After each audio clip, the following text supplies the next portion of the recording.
So guys, for the first step, you want to go to search and type in check for updates. Click on it. And now once you're on this, you want to click on check for updates. Make sure that your computer is fully up to date. For the next step, you want to go to search and type in device manager. Click on it. And now once we're here, if you've installed any drivers recently for any of these devices and you think it's causing a problem, then you want to roll it back. So let's say that I recently installed a graphics card driver. I want to expand display adapters.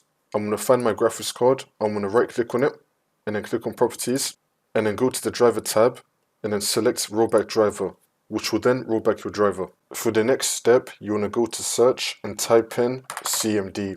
Now, you want to run it as administrator. And then click on yes.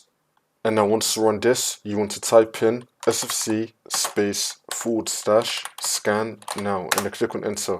And you want to run this scan. Wait for this to load. I'm going to skip the video to when the scan will be fully completed. And then once that's been done, now you want to type in DISM /online /cleanup -image